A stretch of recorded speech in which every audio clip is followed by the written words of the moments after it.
The gold locket caught the afternoon sunlight as it left her trembling hands, and Xander Brennan felt something twist in his chest when he saw the desperate resignation in her eyes. He had ridden into Muskogee, Oklahoma territory, that morning with nothing but dust on his boots, and the wages from 3 months of cattle driving tucked into his vest pocket. The year was 1889, and the land rush had brought all manner of folks to these parts, some chasing dreams and others running from nightmares. Xander had planned to resupply, get a hot meal, maybe a bath, and then move on to the next ranch that needed hands. He had not planned to see a young woman selling what was clearly her most precious possession to a pawnbroker who looked at her like she was nothing more than another transaction. The shop was cramped and smelled of old leather and tobacco. Xander had only wandered in to look at saddles, but now he could not take his eyes off the woman standing at the counter. She was perhaps 22 or 23, with dark hair pulled back in a simple bun, and a dress that had been mended so many times it was hard to tell what color it had originally been. Her hands shook as she placed the locket on the scarred wooden counter, and when she spoke, her voice was barely above a whisper. "Please," she said to the pawnbroker, a heavy-set man with greasy hair and suspicious eyes. "It is real gold. My mother wore it every day of her life." The pawnbroker picked up the locket with thick fingers, turning it over in the light. He popped it open, glanced at whatever was inside, then snapped it shut with a dismissive click. $5, he said flatly. The woman's face went pale. "But it is worth at least 20. "The gold alone, $5, the pawnbroker repeated, crossing his arms. "Take it or leave it. I have got a drawer full of trinkets from desperate folks. This is no different." Xander watched her shoulders sag. She closed her eyes for a long moment, and he saw her lips move in what might have been a prayer. When she opened her eyes again, they were bright with unshed tears. "I will take it," she whispered.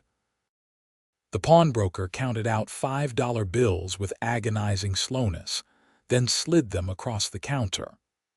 The woman took them with shaking hands, her gaze lingering on the locket one last time before she turned and hurried toward the door. She did not look at Xander as she passed, but he caught a whiff of lavender soap and saw that her eyes were the color of chestnuts in autumn. As soon as the door closed behind her, Xander stepped up to the counter. "That locket," he said, his voice rough from trail dust and something else he could not quite name. "How much do you want for it?" The pawnbroker's eyes narrowed with interest. "Just sold it to me a minute ago and you already want it. Must be worth more than I thought." He grinned, showing yellowed teeth. $25. Xander's jaw tightened. The man had just given the woman $5 for it and was now asking 5 times that amount. It was highway robbery of the legal kind, and there was nothing Xander could do about it except walk away or pay. He thought about the woman's face, the way she had touched the locket one last time, the defeat in her shoulders. 20, Xander countered. 25, and that is my final offer. If you do not want it, someone else will. Xander knew it was a lie. The pawnbroker would be lucky to get 15 from anyone else. But he also knew that if he walked away, the locket might sit in that drawer for months or years, and the woman who had loved it would never see it again. He pulled out his money, counted out $25, and slapped it on the counter with more force than necessary. The pawnbroker handed over the locket with a satisfied grunt. Xander took it, feeling the weight of the gold in his palm. It was a beautiful piece, delicately engraved with roses and vines. He opened it and saw 2 small photographs inside, both faded with age. One showed a stern-looking man with a thick mustache, and the other showed a woman with gentle eyes and the same dark hair as the young woman who had just left. Her parents, he guessed, or at least her mother, given what she had said. He slipped the locket into his pocket and left the shop, stepping out into the bright Oklahoma sunshine. The street was busy with afternoon traffic, wagons and horses kicking up dust, women with parasols hurrying along the wooden sidewalks, men standing in clusters outside the saloons and stores. Xander scanned the crowd, looking for the woman, but she had already disappeared. He stood there for a moment, feeling foolish. What had he expected? That she would be waiting outside for a stranger to buy back her mother's locket and return it to her. He did not even know her name, and Muskogee was not a large town, but it was big enough that finding one woman without any information would be like finding a needle in a haystack. Xander made his way to the general store, figuring he might as well get his supplies while he thought about what to do next. The store was cool and dim after the bright street, and it smelled of coffee and pickle brine and new fabric. An older woman stood behind the counter, sorting through a stack of mail. She looked up when he entered and gave him a polite nod. "Help you with something, young man. Need some supplies," Xander said, approaching the counter. "Coffee, beans, bacon if you have it." "Enough for a couple of weeks on the trail." "Of course." She began pulling items from the shelves behind her, stacking them on the counter. "You just passing through or looking for work?" "Passing through, mostly. Though if there is ranch work in the area, I would not say no." There is always ranch work in these parts, especially with the land rush bringing in so many new homesteaders. You might try the Sullivan Ranch, about 10 miles south of town. They are always looking for good hands. Xander nodded his thanks and watched as she wrapped his supplies in brown paper. He hesitated, then decided to take a chance. "I saw a young woman earlier," he said carefully. "Dark hair, brown dress. She was at the pawn shop. Do you happen to know who she might be?" The woman's expression shifted, becoming wary. "Why do you want to know?" "She sold something she should not have had to sell," Xander said, pulling the locket from his pocket and showing it to her. "I bought it back. I would like to return it to her." The woman behind the counter studied him for a long moment, then her face softened. She reached out and touched the locket gently.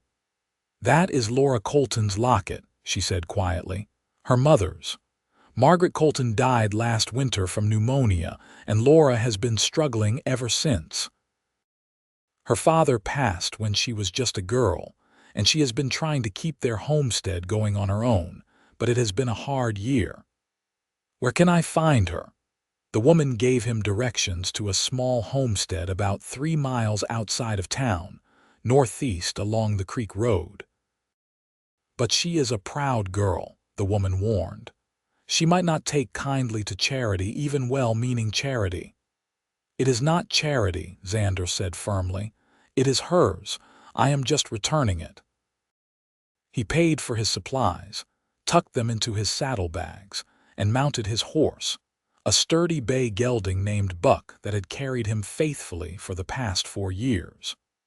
The ride out of town took him along a well-worn road that followed a meandering creek lined with cottonwood trees.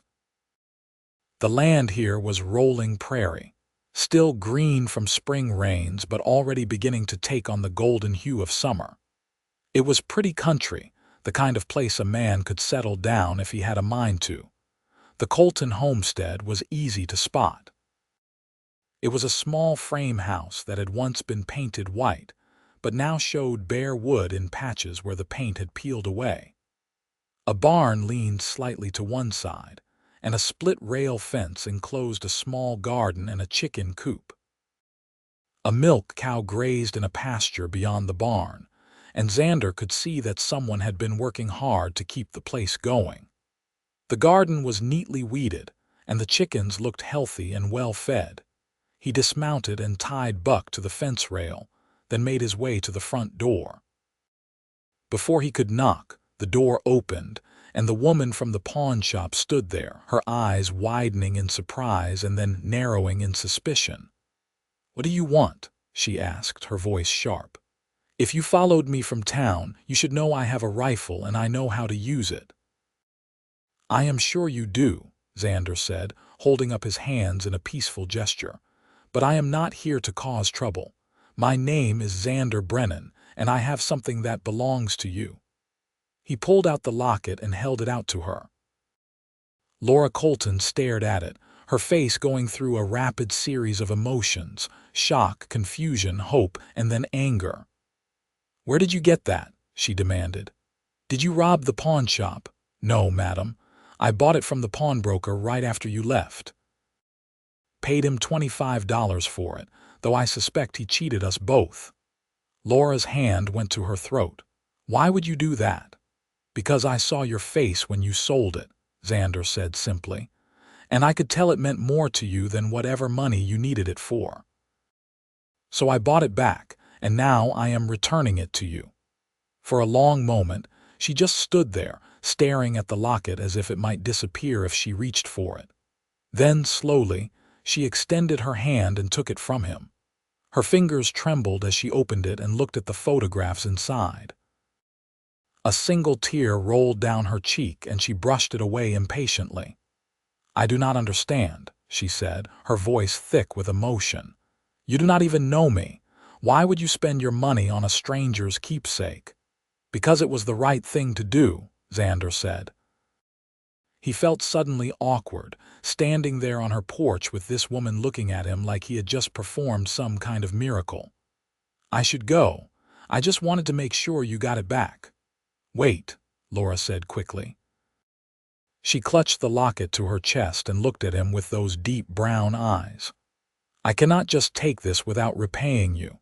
$25 is a fortune. Please, come inside. At least let me offer you some coffee and something to eat.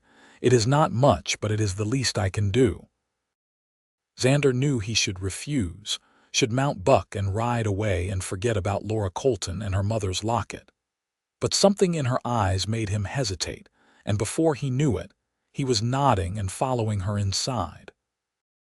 The house was small but clean, with simple furniture that looked handmade and a few touches that spoke of a woman's care: curtains on the windows, a vase of wildflowers on the table, a quilt draped over the back of a rocking chair.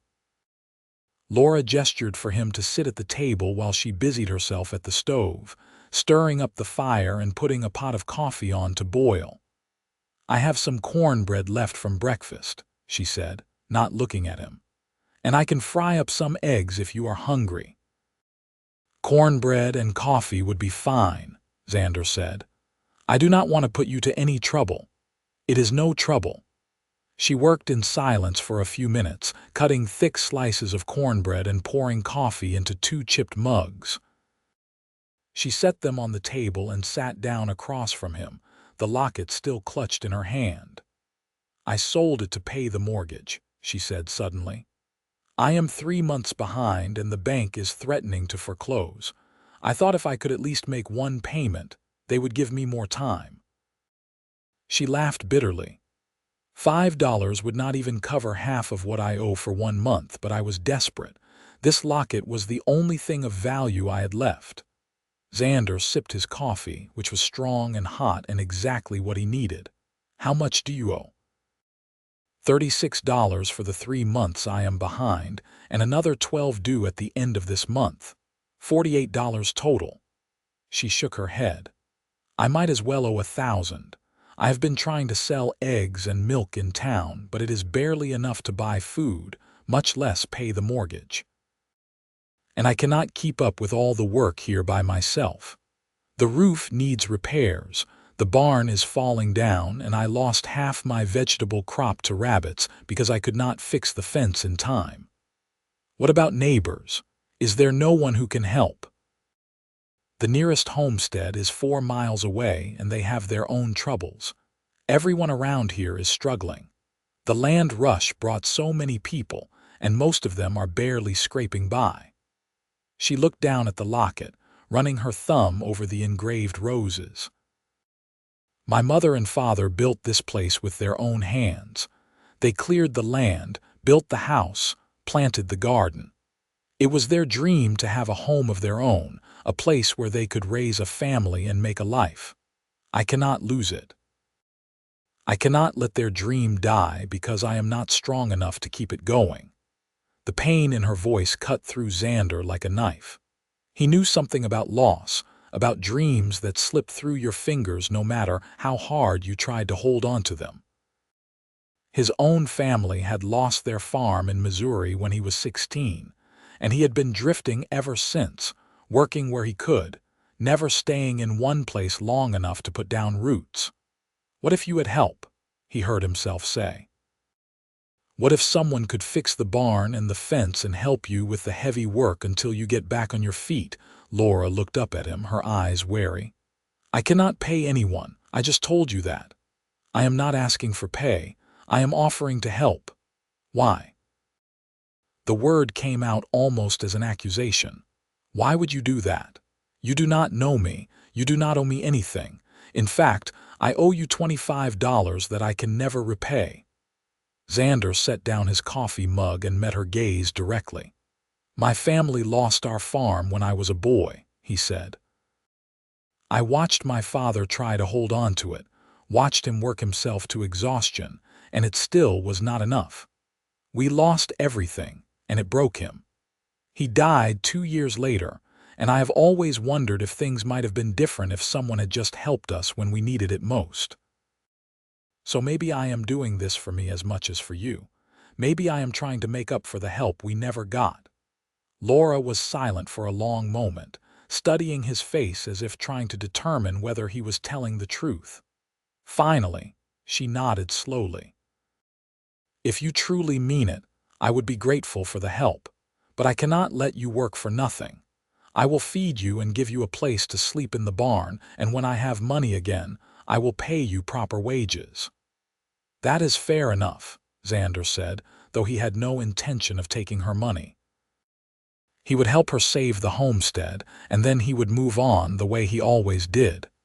It was what he knew, what he was good at. He was a drifter, not a settler. He did not put down roots. But as he sat there in Laura Colton's kitchen, drinking her coffee and watching the way the afternoon light caught in her dark hair, he felt something shift inside him, something that made him think that maybe, just maybe, he was tired of drifting. Over the next few days, Xander threw himself into the work of repairing the homestead. He started with the barn, shoring up the sagging wall with new timber he cut from the cottonwoods along the creek. It was hard, physical labor that left him exhausted at the end of each day, but it felt good to build something instead of just passing through. Laura worked alongside him whenever she could, holding boards steady while he hammered or fetching tools from the house. She was stronger than she looked, and she never complained, even when he knew her hands were blistered and her back must have ached. They fell into an easy rhythm, working together in the morning and early afternoon, breaking for a simple lunch, and then working again until the sun began to set. In the evenings, Laura would cook dinner while Xander tended to Buck and the other animals, and then they would eat together at the small table, talking about the work that still needed to be done or the weather or the town gossip Laura had heard on her trips to sell eggs. Xander learned that Laura was 23, 2 years younger than he was.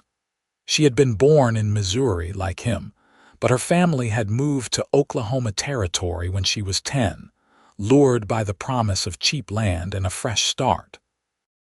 Her father had been a carpenter, and he had built the house and barn with skill and care, but he had died in a logging accident when Laura was 15.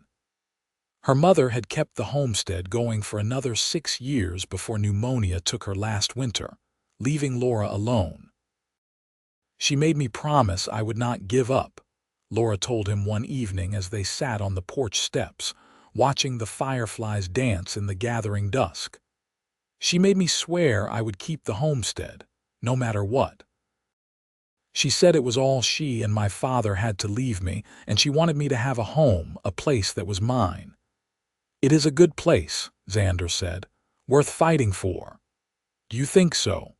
Laura turned to look at him, and in the fading light her eyes were soft and uncertain. "Sometimes I wonder if I am just being stubborn. Maybe I should sell the land, move to town, find work as a seamstress or a cook. It would be easier than trying to do this alone. But it would not be yours, Xander said, and your mother knew that. She knew you needed something that was yours, something no one could take from you. Laura smiled, a real smile that lit up her whole face. You understand, she said softly. Most people think I am foolish trying to hold onto this place, but you understand. Xander felt his heart do something strange in his chest, a kind of lurch that was both terrifying and exhilarating. He looked away, focusing on the fireflies instead of Laura's smile. I understand what it is like to lose something you love, he said. And I understand what it is like to wish you could have fought harder to keep it. They sat in comfortable silence for a while, listening to the crickets and the distant call of an owl. Finally, Laura stood and brushed off her skirt. I should get some sleep, she said. Tomorrow we need to start on the fence, and that is going to be a big job. Good night, Laura, Xander said. Good night, Xander, and thank you for everything. He watched her go inside, then sat on the porch for a while longer, thinking about the way her smile had made him feel and wondering if he was making a mistake. He had promised himself he would help her save the homestead and then move on, but the longer he stayed, the harder it became to imagine leaving. The next morning, they started work on the fence. It was back-breaking labor, pulling out old posts and digging new holes in the hard prairie soil. But Xander had done this kind of work 100 times before, and his body knew the rhythm of it. Laura worked beside him, and he found himself admiring her determination. She never asked for special treatment or complained about the difficulty of the work. She just put her head down and did what needed to be done. By midday, they had replaced a dozen fence posts and were stringing new wire between them. The sun was brutal, beating down on them without mercy, and Xander could feel sweat dripping down his back. Laura had tied a bonnet over her hair to protect her face, but her cheeks were flushed from the heat, and he could see that she was tiring. Let us take a break, he said, driving the last staple into a post. We can work in the shade for a while, let the worst of the heat pass. Laura did not argue. They walked back to the house, and she brought out a pitcher of water and 2 glasses. They sat in the shade of the porch, drinking the cool water and letting the breeze dry the sweat on their skin. How much more do you think we have to do? Laura asked, leaning back against the porch post. Another day or 2 on the fence, Xander said. Then I want to patch the roof before the summer storms start. After that, it is mostly small repairs and maintenance. You will be in good shape by the time I am done. Laura was quiet for a moment, tracing patterns in the condensation on her glass. When will you leave? She asked, not looking at him. The question caught Xander off guard. He had been trying not to think about leaving, trying to focus on the work and not on the way Laura's laughter made him feel or the way he had started to look forward to their evening conversations. I do not know, he said honestly. I told myself I would stay until the work was done, but I suppose that depends on when you think it is done. I see. Laura set down her glass and stood up, brushing off her skirt. I should start on lunch. We will need our strength for this afternoon. She went inside before Xander could say anything else, and he was left sitting on the porch, wondering what he had said wrong. He replayed the conversation in his head, trying to understand why the mood had shifted so suddenly, but he could not figure it out. Women were a mystery to him, always had been. He had spent most of his adult life working on ranches, surrounded by men who spoke in grunts and measured their words carefully. He did not know how to navigate the subtle currents of conversation with someone like Laura. They worked through the afternoon in near silence, and Xander felt the distance between them like a physical thing. Laura was polite but cool, answering his questions with short replies and not meeting his eyes. By the time the sun began to set and they called it a day, Xander was exhausted and confused and more than a little frustrated. That evening, Laura served dinner in the same polite, distant manner. Xander ate quickly, thanked her for the meal, and retreated to the barn, where he had made himself a makeshift bed in the loft. He lay there in the darkness, listening to the sounds of the animals below and trying to understand what was happening to him. He had been on his own for so long, drifting from town to town, job to job, never staying anywhere long enough to form attachments. It had been easier that way, safer. He could not lose what he did not have. But now, lying in the hayloft of Laura Colton's barn, he realized that he had somehow let himself care. He cared about whether the fence was sturdy and whether the roof would hold through the storms. He cared about whether Laura would be able to keep her homestead and honor her mother's memory. And most terrifying of all, he cared about Laura herself, about the way her eyes crinkled when she smiled, and the way she hummed while she worked, and the way she never gave up, no matter how hard things got. He was falling in love with her, and he did not know what to do about it. The next morning, Xander woke early and threw himself into the work with renewed energy, trying to exhaust himself enough that he would not have to think about his feelings.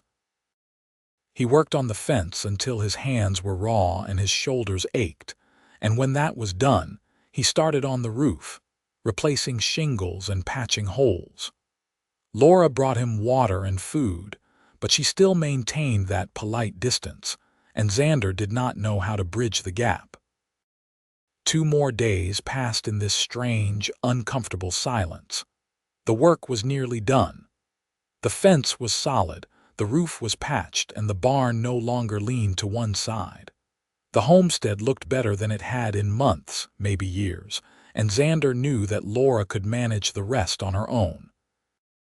It was time for him to move on, just as he had always planned. But he did not want to go. On the evening of the 5th day, Xander was putting away his tools in the barn when Laura appeared in the doorway. The setting sun behind her turned her into a silhouette, and for a moment she looked like an apparition, something from a dream. "Xander," she said, and her voice was soft, uncertain. "Can we talk?" "Of course." He set down the hammer he had been holding and turned to face her. Laura stepped into the barn, and he could see that she had been crying.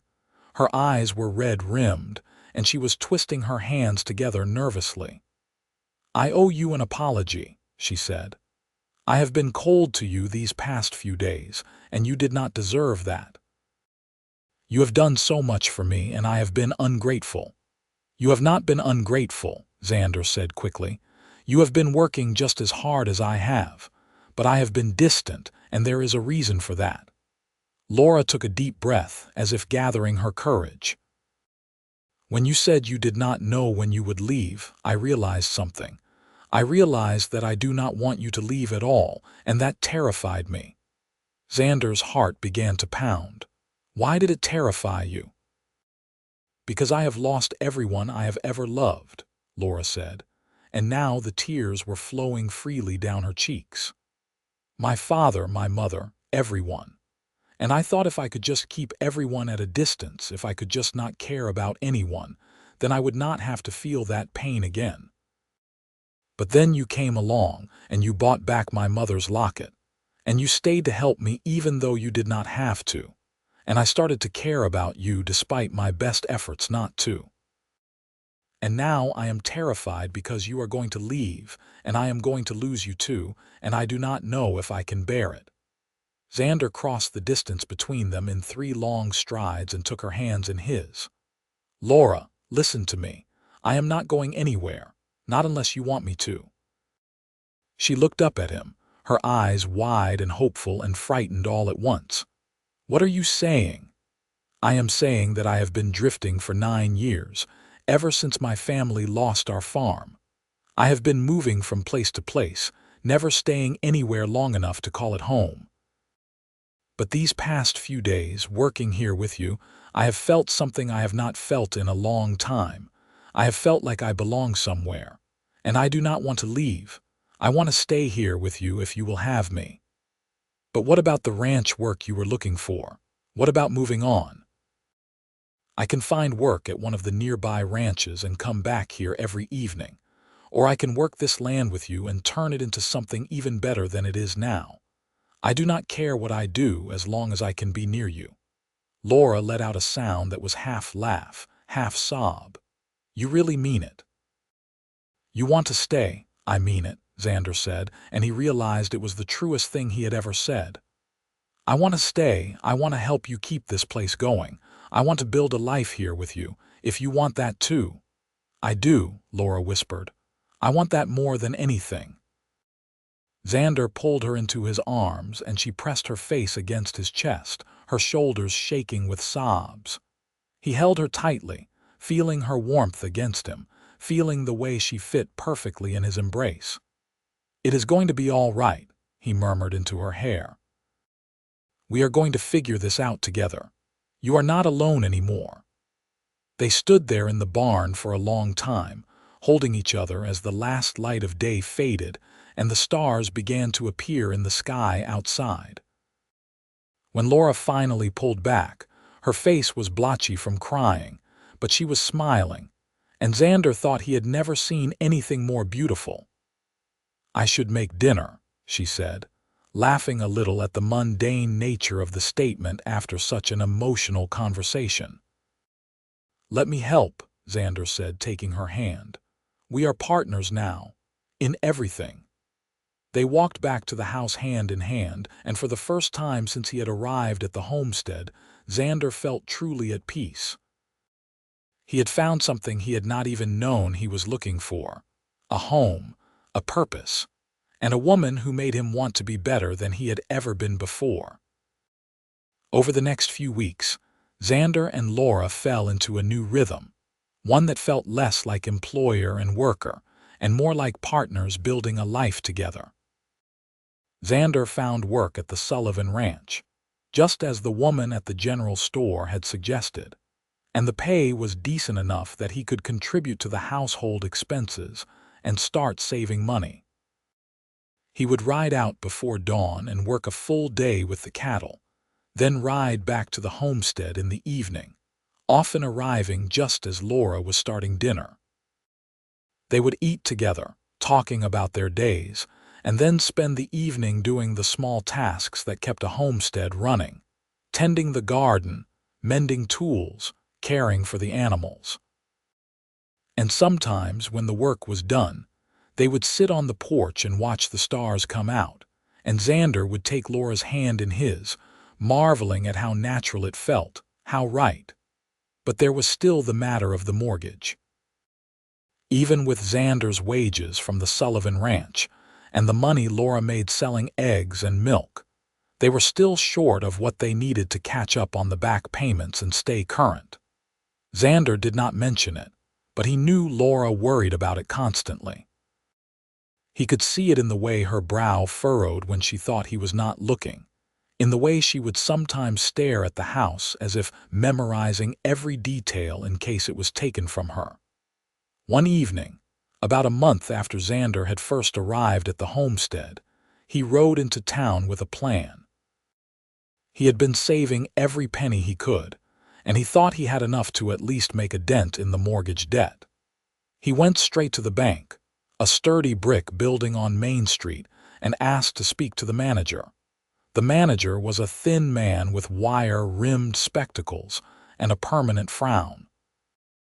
He listened to Xander's request with barely concealed impatience, then pulled out a ledger and flipped through it until he found the entry for the Colton homestead. 3 months behind, plus this month, the manager said, tapping the page with a bony finger. That is $48 total. Can you pay that? Xander counted out $30 from his savings, all he had managed to accumulate from his wages. I can pay $30 now, and I can pay the rest within the month. Will that be enough to stop the foreclosure? The manager considered, pushing his spectacles up his nose. I will hold off on the foreclosure for now, but I need to see the full $48 by the end of the month, plus the $12 for next month's payment. $60 total. If you cannot pay that, I will have no choice but to proceed with taking the property." "We will pay it," Xander said firmly, though he had no idea how they would come up with another $30 in just a few weeks. He left the bank feeling both relieved and anxious. He had bought them some time, but not much. As he walked down the street toward the general store, intending to pick up some supplies before heading back to the homestead, he passed the pawn shop where he had first seen Laura. On impulse, he stopped and looked in the window, his eyes scanning the jumble of items on display. That was when he saw it, the ring. It was not fancy, just a simple gold band with a small diamond set in the center, but it caught the light in a way that made Xander's breath catch. He stood there, staring at it, and suddenly he knew what he wanted to do. He wanted to marry Laura. He wanted to make their partnership official, to stand before God and the community and promise to love her and care for her for the rest of his life. But marriage meant more than just love. It meant security, stability, a future. And right now, he could not offer her any of those things. They were still in danger of losing the homestead, still struggling to make ends meet. How could he ask her to marry him when he could not even guarantee they would have a roof over their heads in a month? Xander tore his gaze away from the ring and continued down the street. He would figure out the money situation first, and then he would think about marriage. One problem at a time. But that night, lying in the barn loft, he could not stop thinking about the ring. He imagined sliding it onto Laura's finger, imagined the way her face would light up, imagined the life they could build together if they could just get past this current crisis. The more he thought about it, the more determined he became. He was going to buy that ring, and he was going to ask Laura to marry him, and somehow they were going to save the homestead and build the future they both deserved. The next morning, Xander rode out to the Sullivan Ranch as usual, but his mind was not on the cattle. He was thinking about money, about how to come up with the $30 they still needed for the mortgage, plus whatever the ring would cost. He worked mechanically, going through the motions of herding and branding, and he must have been distracted because one of the other ranch hands, a grizzled old cowboy named Pete, called him on it. "You all right, Brennan?" Pete asked as they paused to water their horses. "You look like you got something heavy on your mind." "Just thinking about money," Xander admitted. "Need to come up with some extra cash fast." Pete spat into the dust. "Do not we all? If you figure out how to make money appear out of thin air, let me know." Xander laughed, but the comment stuck with him. How did people make money when they needed it fast? They worked extra jobs, they sold things, they gambled, or they borrowed. He was already working as much as he could, and he had nothing to sell. Gambling was too risky, and he did not know anyone who would lend him that kind of money. But maybe Laura had something she could sell, something other than the locket. He hated the idea of asking her to part with any more of her possessions, but if it meant saving the homestead, maybe it was worth considering. That evening, he broached the subject carefully as they sat down to dinner. "Laura, I went to the bank yesterday and made a payment on the mortgage. I paid $30, but we still owe another $30 plus next month's payment. We need to come up with $60 by the end of the month." Laura's face went pale. $60? Xander, where are we going to get that kind of money? I have been thinking about that. Is there anything else you could sell? Anything that might bring in some money? Laura looked around the small house, her eyes scanning the simple furniture and few possessions. "I do not have anything left," she said quietly. "I already sold everything of value except the locket, and I have that back because of you. There is nothing else." Xander reached across the table and took her hand. "Then we will find another way. I will pick up extra work, maybe find a weekend job in town. We will figure this out, Laura." I promise you." She squeezed his hand, but her eyes were full of worry. "What if we cannot? What if we lose the homestead anyway?" "We will not," Xander said with a conviction he did not quite feel. "I will not let that happen." But as the days passed and the end of the month drew closer, Xander began to feel desperate. He had taken on every extra job he could find, working at the Sullivan Ranch during the day and then doing odd jobs in town on the weekends, fixing fences, repairing roofs, anything that would pay. Laura did the same, selling everything she could spare and taking in mending work from the women in town. But it was not enough. By the third week of the month, they had only managed to scrape together another $15. Xander lay awake at night, staring at the ceiling of the barn loft, trying to think of a solution. He had already given up the idea of buying the ring. The money he would have spent on it was needed for the mortgage. But even without that expense, they were still short, and time was running out. Then, one evening, as Xander was grooming Buck outside the barn, a man rode up the road toward the homestead. He was well dressed, with a black suit and a wide-brimmed hat, and he sat his horse with the confidence of someone who was used to being in charge. Xander watched him approach with a sense of foreboding. The man dismounted and walked over, extending his hand. "Good evening. I am looking for Miss Laura Colton.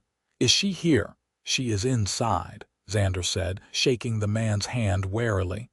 "What is this about?" "My name is Samuel Green. I am a land speculator. I have been buying up properties in this area, and I am interested in making Miss Colton an offer for her homestead." Xander's jaw tightened. "The homestead is not for sale. Perhaps you should let Miss Colton decide that for herself," Green said smoothly. "I am prepared to offer a fair price, more than enough to clear her debts and give her a fresh start somewhere else." Before Xander could respond, Laura appeared in the doorway of the house. She must have heard their voices. She walked over, wiping her hands on her apron, her expression wary. "Can I help you, sir?" Green repeated his introduction and his offer. "I understand you have fallen behind on your mortgage, Miss Colton. I am prepared to offer you $200 for this property. That would be more than enough to clear your debts and leave you with a tidy sum to start over." Laura's face went white. $200. Indeed. It is a generous offer, considering the condition of the property. I would advise you to consider it carefully. Opportunities like this do not come along every day. Xander could see the conflict in Laura's eyes. $200 was a fortune, enough to solve all their immediate problems and then some. But he also knew what this place meant to her, knew that she had promised her mother she would never give it up. "Thank you for the offer, Mr. Green," Laura said slowly, "but I need some time to think about it. This is not a decision I can make lightly." "Of course," Green said, tipping his hat, "but I would not wait too long if I were you. I have other properties I am looking at, and if you wait too long, I may decide to pursue one of those instead. I will be in town for the next few days. You can find me at the hotel if you decide to accept." He mounted his horse and rode away, leaving Xander and Laura standing in the yard staring after him. $200, Laura whispered. "We could pay off the mortgage and have money left over. We could fix everything that needs fixing. We could even save some for the future." "But you would lose the homestead," Xander said. "You would lose the home your parents built, the place your mother made you promise to keep." "I know." Laura turned to look at him, and her eyes were full of tears. "But what if we cannot come up with the money? What if the bank forecloses and we lose the place anyway and I get nothing? At least if I sell to Mr. Green, I will have something to show for it." "You would have money," Xander agreed, "but you would not have a home, and I do not think money would make up for that." Laura pressed her hands to her face, and her shoulders shook with silent sobs. Xander pulled her into his arms, holding her tightly. "We will find a way," he murmured. "We still have a week. "We will find a way." But he did not know how. They were $15 short and he had run out of ideas.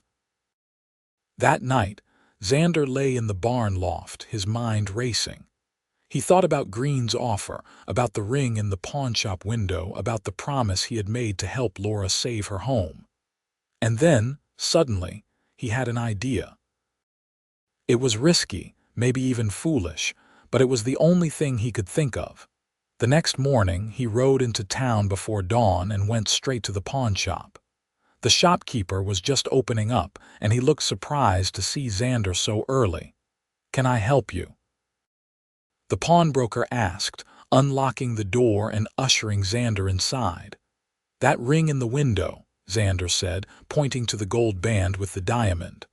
"How much do you want for it?" The pawnbroker walked over to the window and picked up the ring, examining it. $15.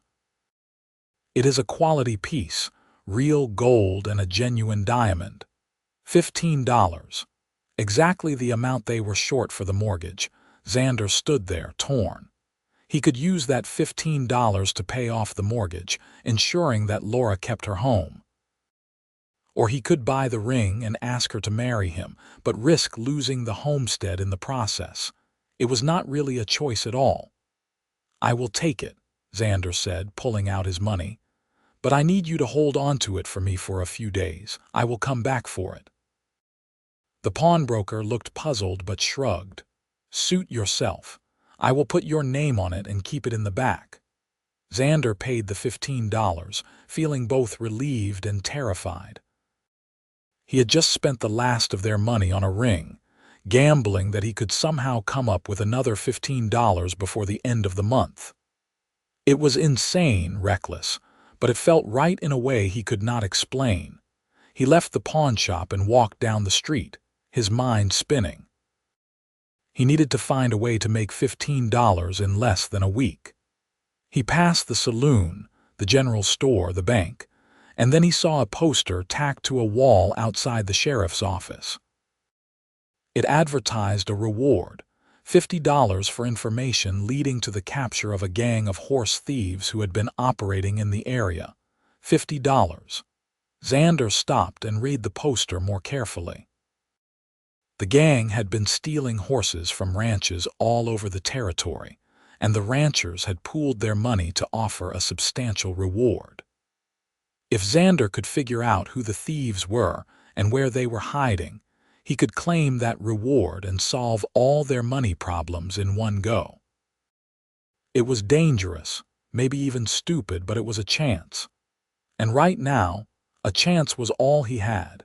He spent the rest of the day asking questions, talking to ranch hands and townsfolk, trying to gather information about the horse thieves. By evening, he had pieced together a rough picture.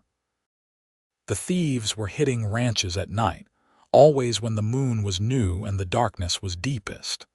They would cut out a few horses from the herd, drive them away quickly, and disappear before anyone could raise the alarm. They had been doing this for months, and no one had been able to catch them. But Xander had an idea. The new moon was in 3 days, and he was willing to bet the thieves would strike again. If he could figure out which ranch they would target, he could be there waiting for them. He spent the next 2 days scouting the area, looking for ranches that fit the thieves' pattern. They seemed to prefer smaller operations, places that did not have a lot of hands and where security was lax. Xander narrowed it down to 2 possibilities: a ranch about 10 miles south of Muskogee and another one to the west.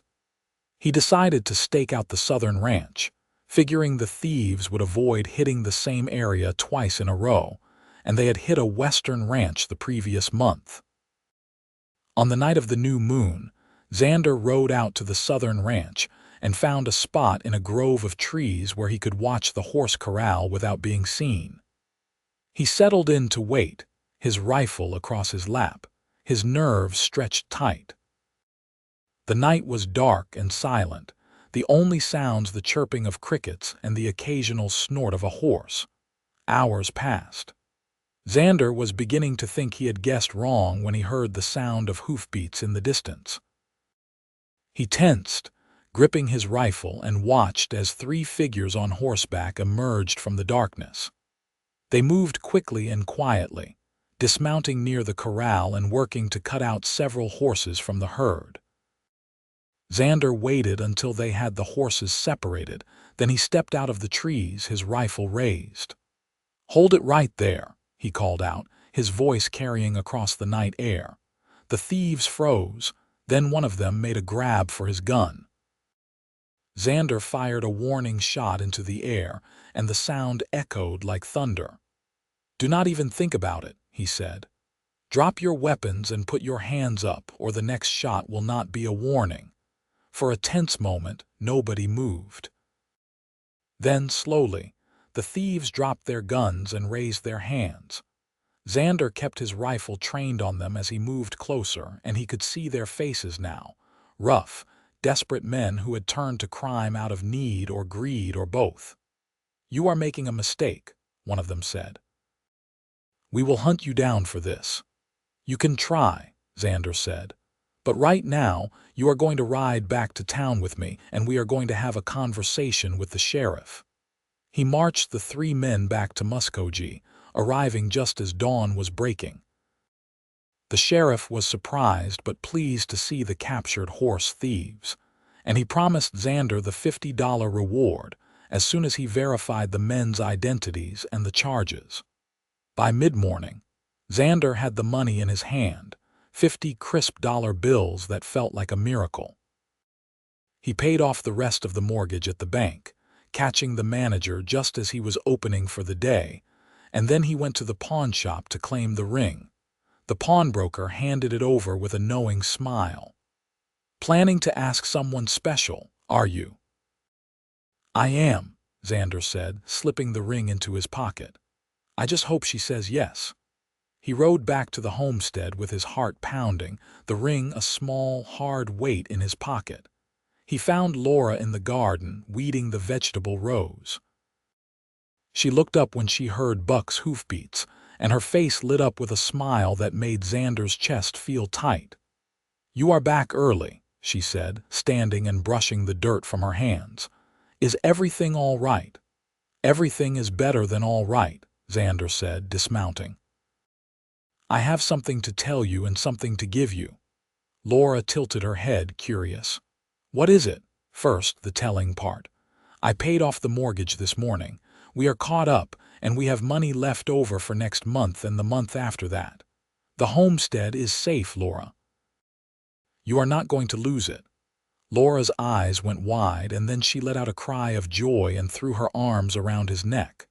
"How? Xander, where did you get the money?" "I caught the horse thieves," he said, laughing as she squeezed him tightly. "There was a reward, and I used it to pay the bank." "We are clear, Laura. We are going to be all right." She pulled back, her eyes shining with tears. "I cannot believe it. I thought we were going to lose everything, and now you are telling me we are safe." "We are safe," Xander confirmed. "And now for the giving part." He reached into his pocket and pulled out the ring. Laura's breath caught as she saw it, and her hand flew to her mouth. "Laura Colton," Xander said, dropping to one knee in the middle of the garden. "I know we have not known each other very long, and I know I am just a drifter with nothing to offer but a strong back and a willing heart. But I love you. I love you more than I thought it was possible to love anyone. And I want to spend the rest of my life with you, working this land, building a home, raising a family. Will you marry me?" Tears streamed down Laura's face as she nodded, unable to speak. Finally, she managed to choke out, "Yes. Yes, Xander, I will marry you." Xander slipped the ring onto her finger, and then he stood and pulled her into his arms, kissing her with all the love and hope and relief that had been building inside him. She kissed him back, her arms around his neck, and in that moment, Xander knew he had finally found what he had been searching for all those years of drifting. He had found home. They were married 3 weeks later in a small ceremony at the church in Muskogee. The whole town seemed to turn out for the wedding, and Xander was touched by how many people came to wish them well. The woman from the general store was there, beaming with pride as if she had personally orchestrated the whole thing. Pete and some of the other hands from the Sullivan Ranch came, and even the sheriff showed up, congratulating Xander again on catching the horse thieves. Laura wore a simple white dress that she had sewn herself, and she carried a bouquet of wildflowers that Xander had picked that morning. She looked so beautiful that Xander could hardly breathe as he stood at the altar and watched her walk down the aisle toward him. They spoke their vows in front of the assembled crowd, promising to love and honor each other in good times and bad, in sickness and in health, for as long as they both lived. And when the preacher pronounced them husband and wife, Xander kissed Laura with a joy so profound it felt like his heart might burst. The reception was held in the church hall, and there was food and music and dancing. Xander was not much of a dancer, but he did his best, holding Laura close as they swayed to the fiddle music. She laughed and rested her head on his shoulder, and Xander thought he had never been so happy in his entire life. As the evening wore on and the guests began to drift away, Laura and Xander slipped outside to stand under the stars. The night was warm and clear, and the moon hung low over the prairie, casting everything in silver light. "I still cannot believe this is real," Laura said softly, looking down at the ring on her finger. "A few months ago I was so close to losing everything, and now I have a home and I have you. It feels like a dream." "It is not a dream," Xander said, pulling her close. "It is real, and it is just the beginning. We are going to build a good life together, Laura. I promise you that." "I know we will," Laura said, smiling up at him. "I trust you, Xander Brennan, with my heart, with my home, with everything." They stood there for a long time, holding each other under the stars, and Xander felt a sense of peace settle over him. He had spent so many years running, never stopping long enough to let anyone get close, never believing he deserved a home or a family. But Laura had changed all that. She had shown him that it was possible to build something beautiful from the ashes of loss, to find love in the most unexpected places. The years that followed were not always easy, but they were good. Xander continued to work at the Sullivan Ranch, and with his wages and Laura's industriousness, they were able to expand the homestead. They bought more chickens and another milk cow, and they planted a larger garden. Xander built an addition onto the house, giving them a proper bedroom and a sitting room. Slowly, steadily, they built a life that was truly their own. A year after their wedding, Laura told Xander she was expecting a child. He was both thrilled and terrified, but Laura took it all in stride, as she did everything. She continued to work around the homestead until she was too big to move comfortably. And then she shifted to lighter tasks, sewing baby clothes and preparing the small bedroom off the sitting room to be a nursery. Their son was born on a clear spring morning, arriving with a lusty cry that announced his presence to the world. They named him Thomas, after Laura's father, and Xander held the tiny, squalling infant in his arms and felt his heart expand in ways he had not known were possible. He had thought he loved Laura with all his heart, but now he realized his heart was bigger than he had ever imagined, with room for this new little person who depended on them for everything. Motherhood suited Laura. She was patient and gentle with Thomas, singing to him and rocking him for hours when he was fussy. Xander did his best to help, taking over the night feedings when he could and walking the floor with the baby so Laura could get some rest. It was exhausting, but it was also the most fulfilling thing Xander had ever done. As Thomas grew, the homestead thrived. Xander's hard work at the Sullivan Ranch earned him a reputation as a reliable and skilled cowboy, and his wages increased accordingly. Laura's eggs and milk were in high demand in town, and she also started selling vegetables and preserves. They were not wealthy, but they were comfortable, and that was more than enough. When Thomas was 2, Laura became pregnant again, and this time they had a daughter whom they named Margaret after Laura's mother. Margaret was a placid baby, easygoing and content, the opposite of her active and curious older brother. Xander loved watching his children grow, loved the sound of their laughter and the way Thomas would run to greet him when he came home from work each evening. One evening, when Thomas was 5 and Margaret was 3, the family sat on the porch after dinner, watching the sun set over the prairie. Thomas was playing with a wooden horse Xander had carved for him, and Margaret was sitting in Laura's lap half asleep. "You remember the day we met?" Laura asked, her voice soft.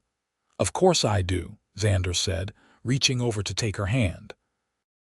"You were selling your mother's locket at the pawn shop, and you looked like your heart was breaking." "It was," Laura admitted. "I felt like I was losing everything, like I was betraying my mother's memory by giving up the one thing she left me." "And now you have it back," Xander said, gesturing to the locket that hung around her neck. She wore it every day, a constant reminder of the mother she had loved and lost. "Thanks to you," Laura said, squeezing his hand. "You gave me back more than just the locket, Xander. You gave me back hope. You gave me a future. You gave me a family." "You gave me those things too," Xander said. "Before I met you, I was just drifting, going from place to place with no real purpose. You gave me a reason to stay, a reason to build something instead of just passing through. You gave me a home." They sat in comfortable silence for a while, watching as the sky turned from orange to pink to deep purple. Thomas came over and climbed into Xander's lap, leaning against his chest, and Xander wrapped his arms around his son, breathing in the scent of little boy sweat and sunshine. "Papa," Thomas said sleepily, "are you happy?" "I am the happiest man alive," Xander said, and he meant it with every fiber of his being. The years continued to pass, each one bringing its own joys and challenges. When Thomas was 8, they had another child, a second son whom they named Samuel. He was a sturdy baby with a cheerful disposition, and he quickly became the favorite of his older siblings. Margaret, now 6, doted on him, carrying him around like a little doll, and Thomas took his role as big brother seriously, helping to teach Samuel how to walk and talk. The homestead expanded as well. Xander and Laura bought more land, extending their property to include a larger pasture and a second barn. They acquired a small herd of cattle, and Xander reduced his hours at the Sullivan Ranch to spend more time managing their own operation. It was hard work, but it was satisfying in a way that working for someone else had never been.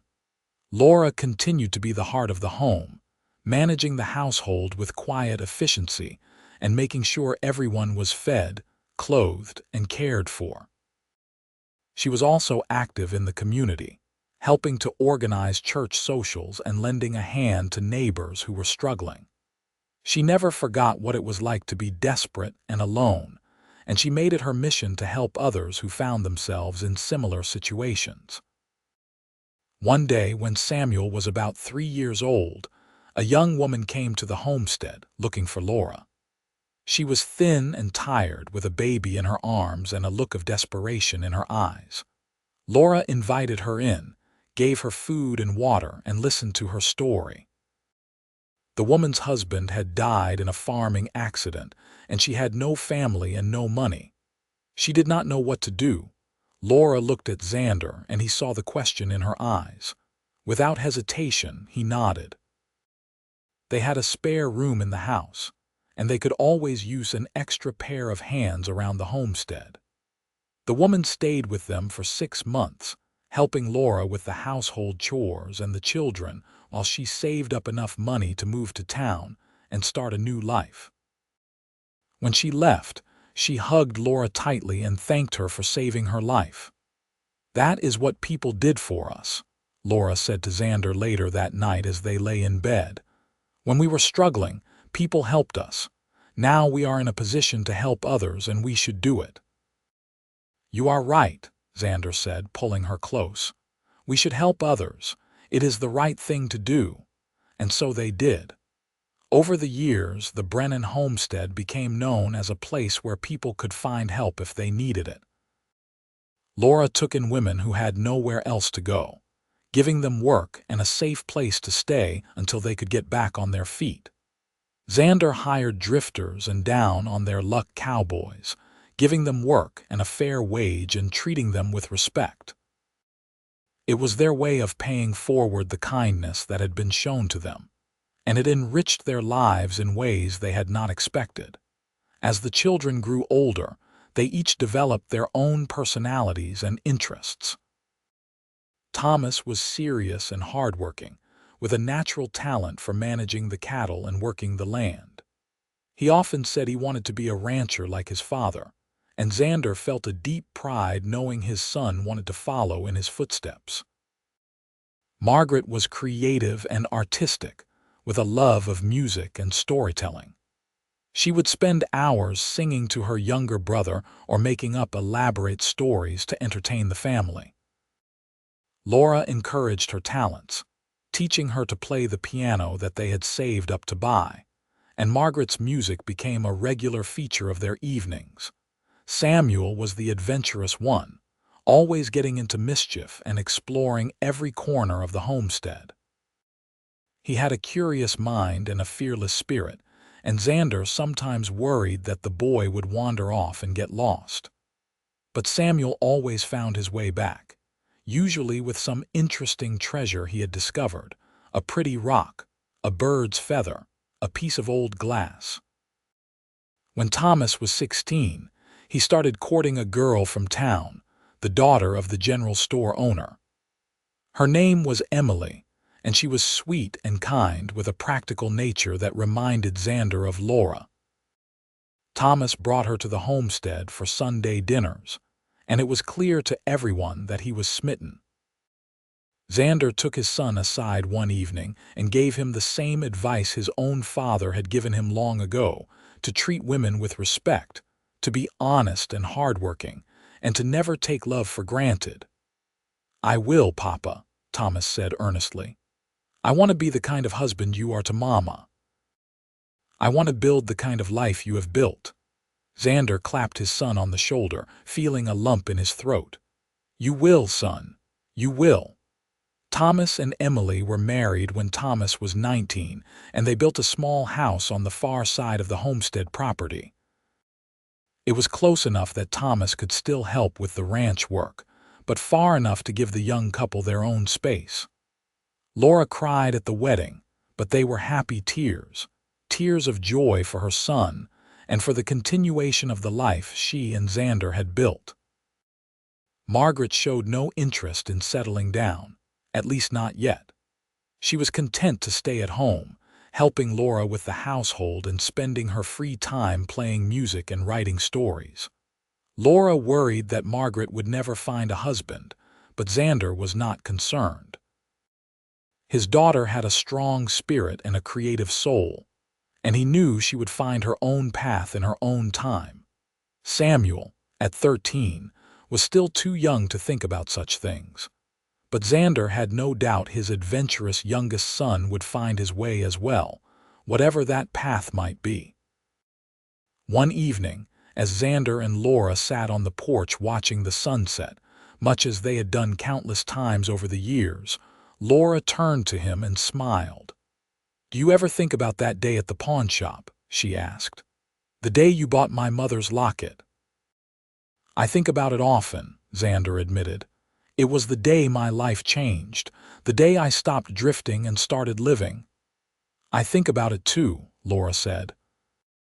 "And I think about how different things could have been if you had not been there that day, if you had not cared enough to buy the locket and return it to me.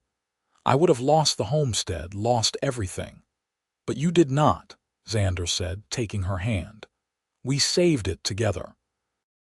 And we built something beautiful here, something worth fighting for."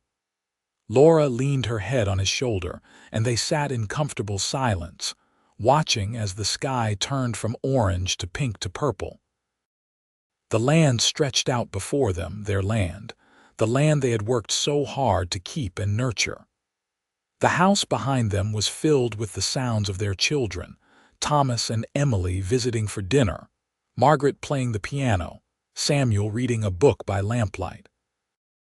"I love you, Xander Brennan," Laura said softly. "I loved you from the moment you handed me that locket, even though I did not know it yet, and I will love you until my last breath." "I love you too, Laura," Xander said, his voice rough with emotion. "You are the best thing that ever happened to me. You and this family and this life we have built together." They sat there until the stars came out, holding hands and watching the night settle over the prairie. Xander thought about the long journey that had brought him to this moment, the loss of his family's farm, the years of drifting, the day he walked into a pawn shop and saw a young woman selling her most precious possession. Every step of that journey had led him here, to this porch with this woman in this life, and he would not change a single moment of it. The years continued to roll by, bringing both joys and sorrows. Laura's health began to decline when she was in her 50s, and though she tried to hide it, Xander could see the toll it was taking on her. The doctor said it was her heart, weakened by years of hard work and stress. There was no cure, only rest and medication to ease the symptoms. Xander refused to let her work as hard as she once had, insisting that Margaret and Emily and the other women of the family take over most of the household duties. Laura protested, but Xander was firm. "You have worked hard enough for a lifetime," he told her. "Now it is time to rest and let others take care of you." Laura grudgingly agreed, and she spent her days sitting on the porch, watching the children play or reading or simply enjoying the sunshine. Xander made sure to spend as much time with her as possible, sitting beside her and holding her hand, talking about the past and the future and everything in between. One afternoon, as they sat together on the porch, Laura took off her mother's locket and held it in her hands, turning it over in the light.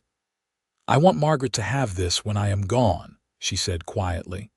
"It should stay in the family, passed down from mother to daughter." "You are not going anywhere," Xander said, though his voice lacked conviction. "We both know that is not true," Laura said gently. "My heart is giving out, Xander, I can feel it, but I am not afraid. I have had a good life, a wonderful life. I have been loved and I have loved in return." What more could anyone ask for? Xander felt tears sting his eyes and he brushed them away impatiently. "I am not ready to lose you," he said, his voice breaking.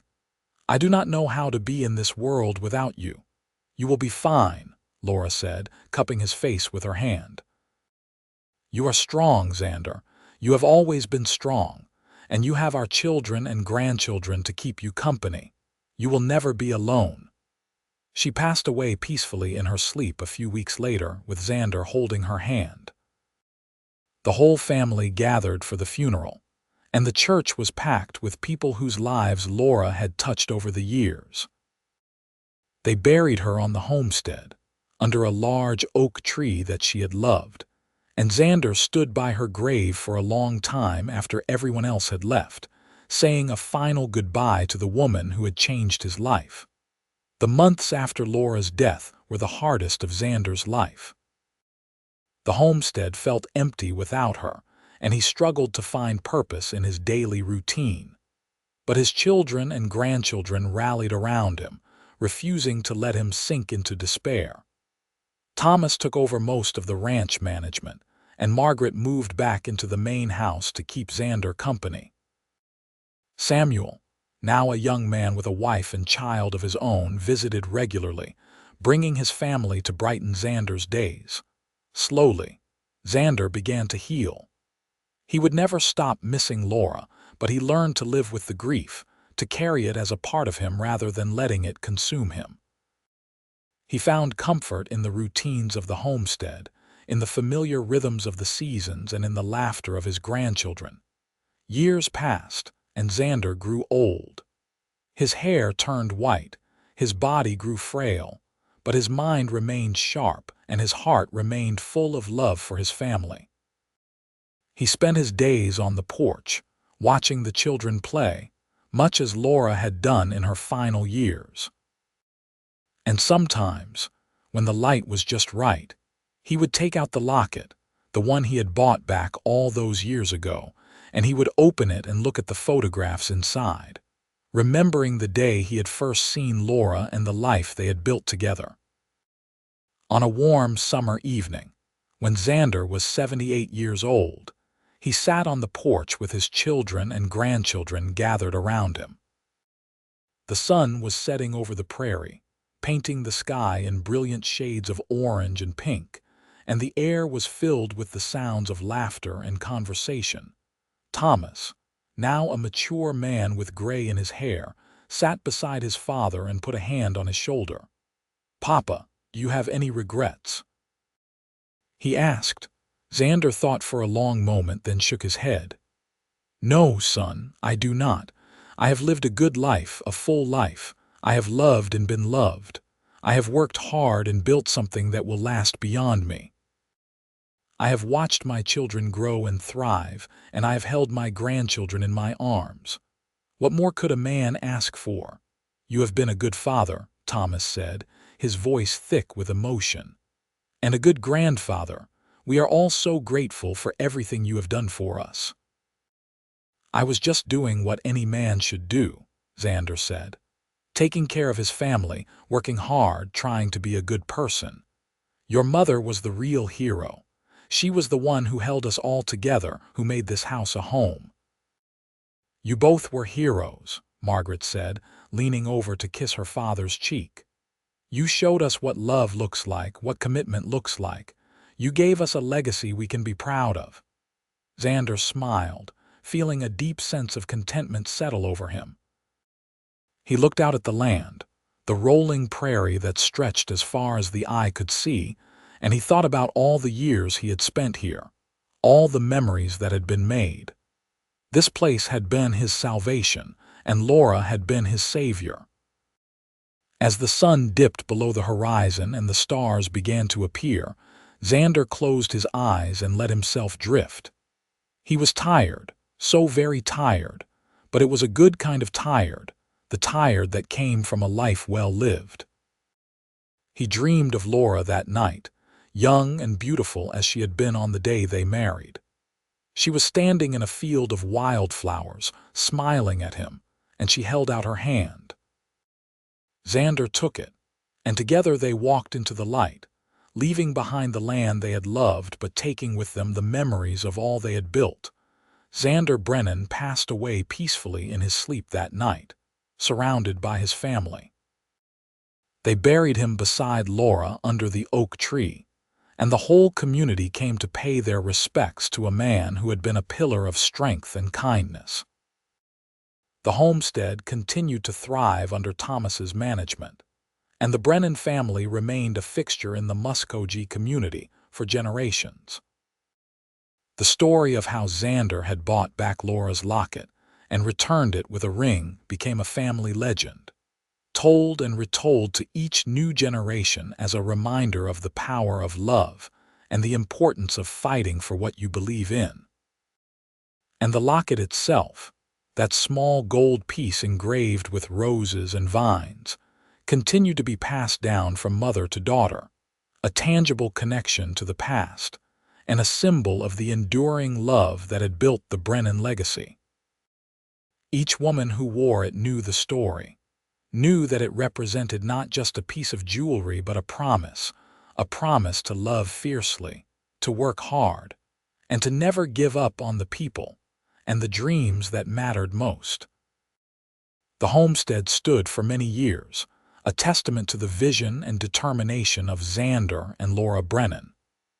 And though they were gone, their spirit lived on in the land they had loved, in the children they had raised, and in the legacy of love they had left behind.